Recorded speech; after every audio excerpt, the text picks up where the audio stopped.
Hello, good morning, and welcome to this Dawn Busters Taste Challenge. We have bourbon whiskey this morning, Tennessee versus Kentucky, but it's from the same people, Brown-Forman. Boy, it was raining last night during the Knights of Columbus dinner. I hope I didn't catch a cold. It was kind of chilly and damp and raining. It's chilly this morning here, unusual May weather. This whiskey will probably help me. Okay. So we've got Jack Daniel's number 7, not old number 7, but number 7, the green label, 80 proof. It is charcoal mellowed, they say, mellowed through sugar maple charcoal. Then it's barrel aged for about 4 years. No age statement. Sour mash, Tennessee whiskey.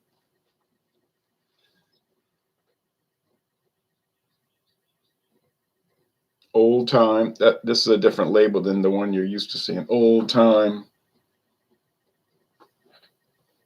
And those banners. Old time sour mash. Quality. Lim Motlow proprietor. Or it used to be. So they don't have that on the new, on the black labels. Old time distillery. All right. So it's a different, like I said, different label.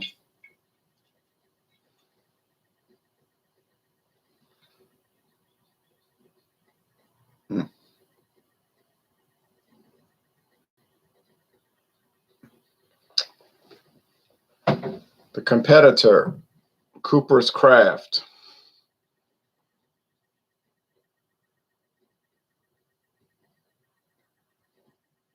Introduced in 2016. This is barrel aged for about 4 years. There's no age statement. In a charred oak barrel. And after barrel aging, they filter it through beech and birch charcoal.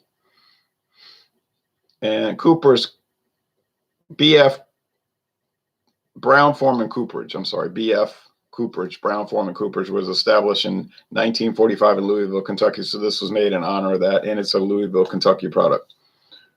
Brown-Forman cooperage, and that's embossed on the glass. Our bourbon. Okay, 82.2 proof. So it's 41.1% alcohol. I said it wrong on the Thunder and Thursday. I wasn't thinking straight on that. Okay, so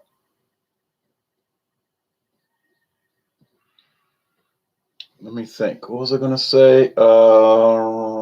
There's no website listing for the Jack Daniel's number 7. If you look on the website, it says Our Whiskey. You won't see this one listed. No.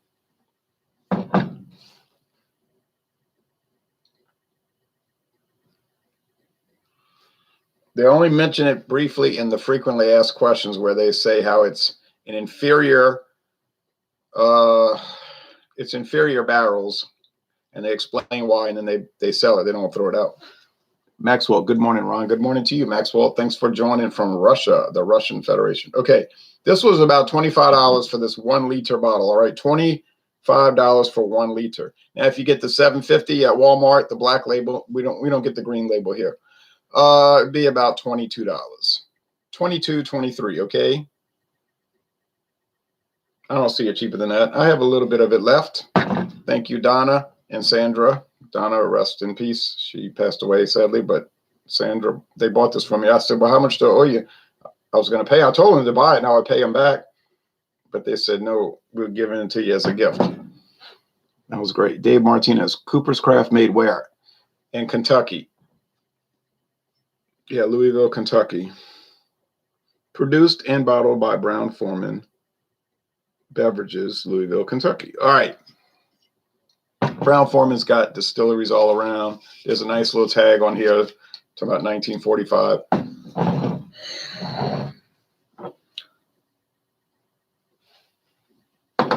Okay, this tag says CC. That's Cooper's Craft. I'm going to go up against other bourbons too in the next few weeks. I got Stedman Select from the Founders Company. In other words, Sazerac. That's an 86. What is it? I think it's 86 proof, isn't it? 3-year age, Kentucky straight bourbon.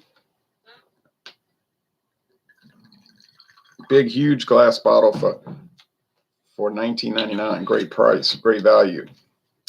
Oh, I want to talk about the Cooper's Craft price in a moment. Oh yeah, Cooper's Craft. Okay, I saw it at Walmart this week for about $23 for a 750 milliliter. They've changed the bottle design a little bit. The silver has been replaced with cream color. I don't know why they decided to do that, but they did. They updated the label after only a few years. Have to pour the Jack Daniels. So the price for these two is about the same, give or take $1. So we're talking about comparable price, comparable age, 4 years. They both are from Brown-Forman, family-owned company. They both tried to publicize or use that as a selling point, that the filtering process, or in Jack Daniels' case, they call it the mellowing process, but it's filtering through special types of charcoal. Sugar maple, in the case of Jack Daniels, sugar maple charcoal, and in the case of Cooper's Craft, beech and birch charcoal. So Cooper's Craft is slightly higher alcohol level, a slightly higher level of alcohol per volume, 41.1% alcohol versus 40%. Think about the proof. One is Tennessee whiskey. It's straight bourbon, but it's sold as Tennessee whiskey, sour mash, and Cooper's Craft is Kentucky whiskey, and doesn't indicate sour mash, the sour mash process. So the color, well, I think this is the Cooper's Craft. I don't remember. And I think this is Jack Daniels, a little lighter amber. So deeper amber, getting into tan, the color tan, and lighter, maybe more towards gold. But it's not a drastic difference. Now, the Cooper's Craft that I bought was at Mathern's, and it was $9.99. Can you believe that price? $9.99. It's a true story, though. What a sale, right? What a discount. Now, my friend David says that's because nobody buys it. It's not selling, so they're trying to unload it. It's no good. Well, I don't know about that. Mathern's oftentimes gets strange offerings, and they sell it for an unusually low price. So I take advantage of it. Okay. I don't think it's always because people don't buy it. It sometimes is. If the manager was shooting straight with me, because I asked him about this John Barr blended scotch, which I plan to do soon. I said, why you had that so cheap? I said, the distributor gave you a deal, because that's what happens a lot of times. He said, no, I had it for years and I never sold one bottle.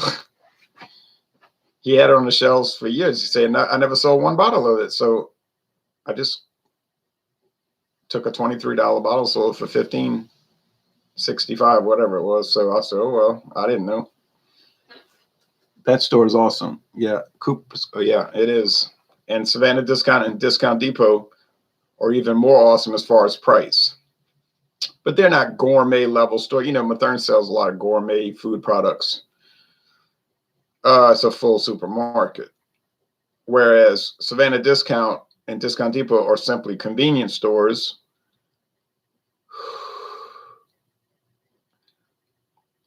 But they're mainly liquor stores. You could say they're liquor stores disguised as a convenience store, whatever. But I'm tempted to go back there soon because I would like to find another bottle of that rye, Woodford Reserve rye, which I have a video coming up to post. $6 for a half-size bottle. Well, that's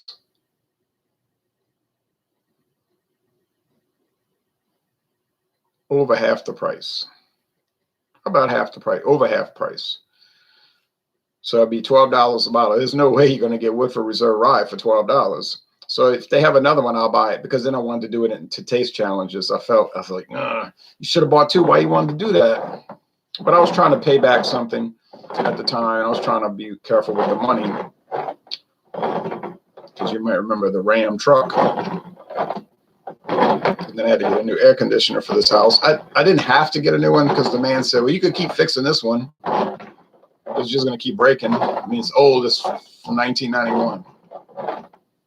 28 years old. I said, oh, well, go ahead, change it. But so I had to pay that. I wanted to pay back the savings account. I was paying back myself, you understand? I didn't borrow the money from the bank. I was just paying myself back. But I always think along those lines. So I was like paying notes to myself. You get it. But I finally finished that. Okay, Josh. Hey, Josh B. Going through a very hard time. Thank you for bringing some happiness to my day, Jay. You're welcome, and I'm sorry you're having a hard time, Josh. Ronnie, yes, good day, sir. Well, good day to you. It's still morning. It's still nighttime here, but the daylight is coming in quickly. It's cloudy, though, and windy. Zach. Hey, Zach. Good morning. I'm watching while drinking an Irish coffee made with Zachariah Harris. I've seen Zachariah Harris for years. It's a good price on it. I mean, really good price. I can get it over at those stores I just mentioned, including Winn-Dixie. But I'm not going to get it now because I got too much stuff in the back stock. If you went look at the shelf in the cabinet, you'd be saying, why are you buying all this? It's going to take years to get through it. And I'm saying, yes, yes, yes. But at least it's not like beer that you got to worry about. It's going to go stale and turn bad. You know, at least I have that benefit, but it's still too much. And, but I keep finding these prices, these deals, and you hate to pass it up. Like if I saw Zachariah Harris for $5.99, the normal price about $10. I mean, I'd probably buy it. Now my friend David is sitting on. He's got all these beers sitting in the museum, aging, if you want to say. But I said, man, you know, like he's telling me some of these are 10 years old, and I'm saying these are not products that really need to be doing that. And I told him, I don't understand the concept of having dozens and dozens and dozens of very expensive stouts and barrel-aged stouts and all this that you don't drink. And maybe his thinking is like, well, if I drink it, then I won't have it. Yeah, you won't have it, but you drink it. That's the whole purpose of buying a consumable product. You drink it. So and it's not like a thing that can age. And it's going to go stale. I've had good high alcohol beers, barrel aged even, that I aged a long time. A few times they improved. Most of the time they just taste like old beer. But it's his product. I think he gets the impression that I'm saying all that to try to get him to let me try it. Like I'm hustling to try his beer for free. It isn't anything like that. I've had all kind of beers from around the world. I know what beer tastes like. If I never get to try another one of these imperial stouts, it's not going to break my heart, although I like to try them. It's just that when I see it, it just irritates me in the sense that you would set on it like that. I just don't get it. Doesn't matter. Like I said, it doesn't matter. I wouldn't do it. I would have gone through that stuff so long ago. Quarantine's lifting in many states. Good signs, right? I was able to eat at a restaurant last night. Oh, that's good news. You ate the restaurant. No, he ate at a restaurant. The whole thing. Quarantine ending is symbolic, but everything is still primarily closed. In your state, Rhode Island. Okay, the whole thing. I don't want to get into that. I don't want to get into talking about crises, whether the real ones or the surreal ones, you know? Okay, here we go.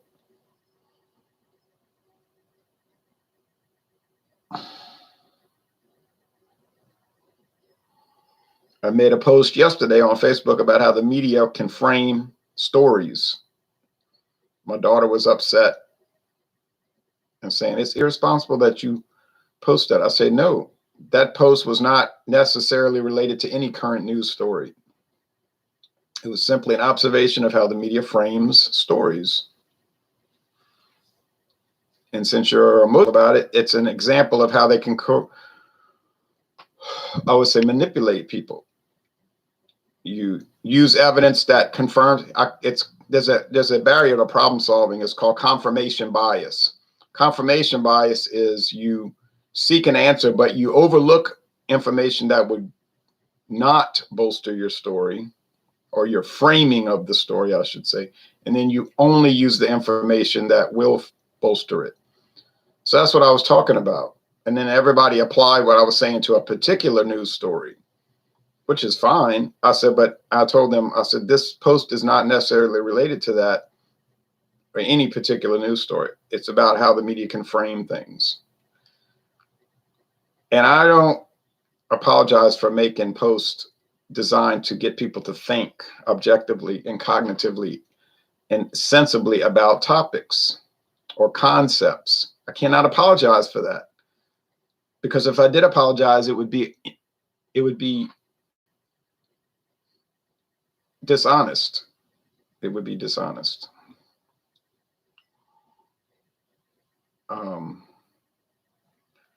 So before you make a rush to judgment about things, maybe you should think about them.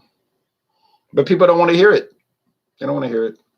I engage with people. Yes, they do not want to hear things. They only want to hear things that suit their agenda. Okay, fine. Create your own reality. That's okay with me, except that it could affect me, you see. Because maybe I'll be the next victim of people's construction of an alternate reality. This smells like regular old whiskey here, you see. Now, the aroma won't get you on these two. The aroma won't get you. But the taste will. And here's the signpost, like you say, you must be a Freemason. No, but I like to steal other people's material. And the signpost that I look for with these is the bitterness. And it's a literal signpost, bitterness. The bitterness will show me that it's the Cooper's Craft. I've never tasted a bourbon that was bitter like that. It's strange. Can't say bad because I might need to get used to it. These are not allegorical signposts. They're not teaching a higher truth or some kind of moral principle. It's just, that's the telltale sign, the bitterness. This smells kind of like sour mash whiskey because it's got that cornbread, that corn grits, kind of funky, pungent smell. And I tell people that I know, I'll say, you know, corn grits are used to make bourbon, and I'll say you could make bourbon out of grits. They look at me. Of course, you'd have to have the equipment and the ability. That's what, it's not made out of magic. It's made out of grain. Okay, over here, the aroma. I'm gonna read the comment. Milder aroma. Listen to that wind. Ooh. I might be picking up even more cornbread over here. I don't know. I think Brown-Forman, I'm starting to get the feeling that Brown-Forman has a house style, and I could be so wrong, so terribly wrong. But I notice a lot of their bourbons smell alike. They got that same sour cornbread distilled beverage thing. I don't know. It's just like a house style. You know, like Marvel Comics. When I was growing up in the 1970s, their artwork always looked like you knew it was a Marvel comic book. Like they just would tell the artist, this is the style, our house style.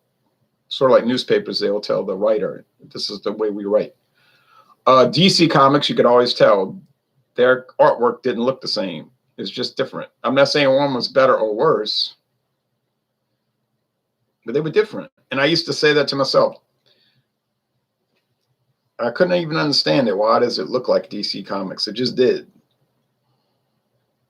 And now by the 80s, that started to break down because they started to kind of loosen the reins on these artists and maybe let them have more self-expression. And there wasn't so much of a house style. But I'm getting a house style on these. Oh.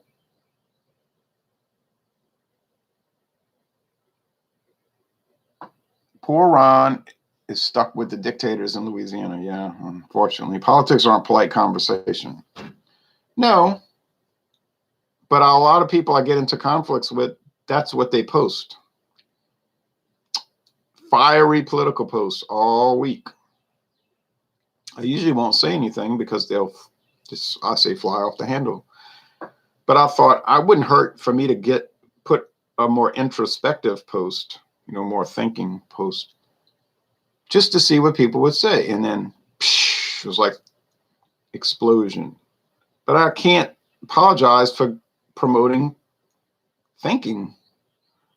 If you promote thinking, thought, that doesn't make you a this or that. You can call me names, but maybe you should just think. But you say, people that are afraid are easily controlled. Yes. People don't like when you make them think, Ron, says Ronnie. No, they don't. What makes number 7 special from Classic Jack? Well, like I said early in the video, Nina, it's supposed to be an inferior product. They're saying that on their own website. If you look under Jack Daniel's website and you look under frequently asked questions, FAQ, it'll discuss that. It's barrels that don't get the proper heat and the proper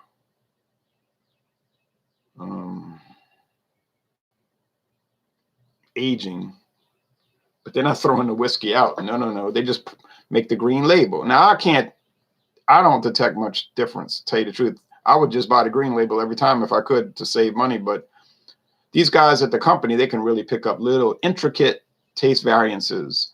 I had the Chihuahuan beer yesterday, certainly a refreshing lager. Oh, that's cool. Chihuahua beer, like Ren Pilsner. Stop making people think you'll lose many friends. I have over the years. I have. And some of them were like on my team for years. We love you, man. We're part of the rebellion, man. I'm like, yeah, that's great. So we're all just one big team. Then they inexplicably don't want to be my friend. And I'm like, well, what happened? You know what you did? And I said, no, actually, I don't. I'm one of these eccentric people that explain themselves, like communicate. You ever heard of that? Communication? You ought to try. It's interesting. You say, no, I only communicate with people who build me up. In other words, who tell you what you want to hear. I get you. I feel you. Don't like that challenging thought.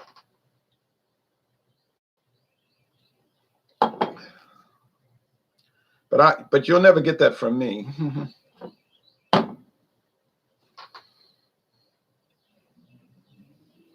Well, that is Cornbread City. You remember that time when you went to Cornbread City as a child and everything tasted like cornbread and corn muffins and corn dog dough, whatever that's called, casing? Well, this is what this is. Corn. And if I didn't mention it, corn. Makes me think Marlboro 27, the flavored Marlboro. Huh. Well, I've never smoked cigarettes, so I can't comment to that effect. I know Marlboro is a very popular product. Even before the hammer down, control your life government policy about that.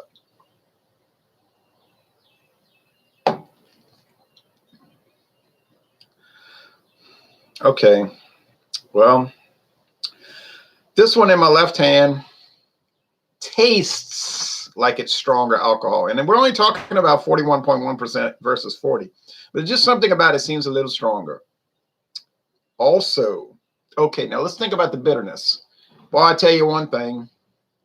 When you do these taste challenges, it'll bring out so many characteristics in a whiskey that you never knew it had before. You drink them in isolation. It's a one experience, and it may be positive. It may be very positive. But you start putting them in taste challenges, it's oftentimes going to show very bad faults, or in the case of Johnny Walker Blue, very strong superiority. When I drank Johnny Walker Blue in isolation, I thought, I paid $200 plus for this, $240 after tax for this. This is nothing special. It's an A, but that's not saying much. So I was confused. And then when I put it in competition, it was a runaway. When I put Johnny Walker Blue Label in blind taste test, it just destroyed the other competition because it was bringing out things I didn't see before, and it was just no comparison. Then the $200 price difference was glaring. Glaring.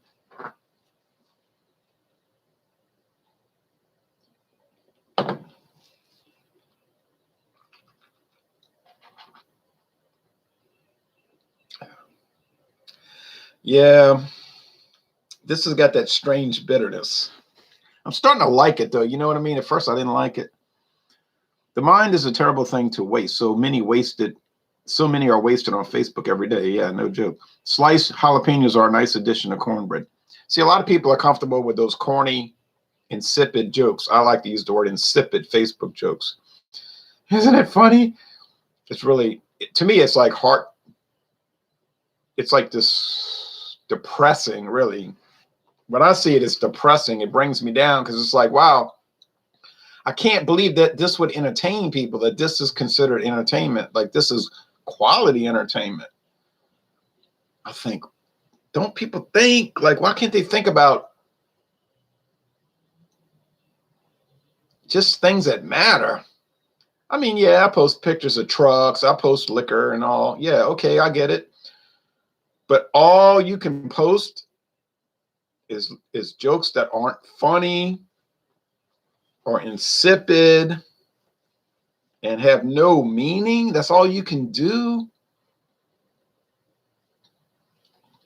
It's got to be more than that. Like when people don't see the new verification of the Navy. Yeah, I saw that. They have. I don't know much about that, so I can't comment. Mike Osmian, I'm not a big fan of number 7 straight, but I understand why people mix with Coke. They pair together excellent. Yeah, I've heard that. I've never tried Jack and Coke, I don't believe. Maybe once at a wedding, and I didn't really like it. But I'm not a soft drink guy, so I don't know. But I always drink them straight because I want to have that control. That's part of my control for the experiment, right? You want control group. So they're all straight. None of them are chilled. No on the rocks, no water added. They're straight. Everything against everything. Are all bourbons and gins and whatever designed straight? No. Probably mostly designed not to be drunk neat. But that's my control, so it works out. What's the hangout today? I'm not aware of any hangouts today. Ginger ale is what my Jack drinker friend mixes. Yeah, sounds about right. Okay, well, now we got to call it. We got to call it.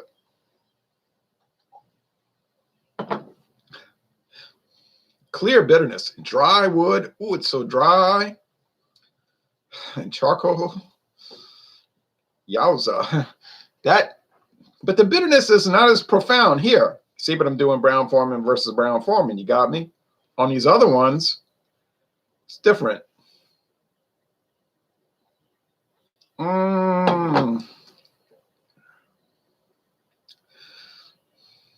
That is so corny. You could shuck it twice. It's got to be the Jack Daniels. Now, which one tastes better? Huh, that's a good question to ask myself in the last minute I have on here.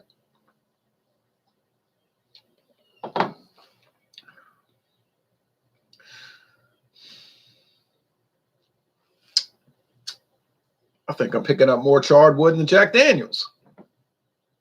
Man, it's a lot of charred oak.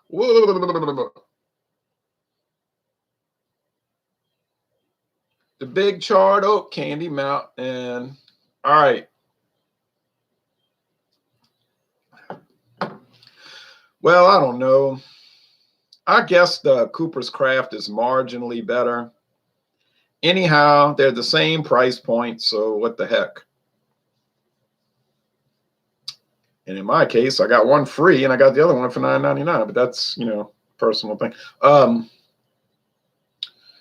So far, Cooper's Craft is not running away with the show.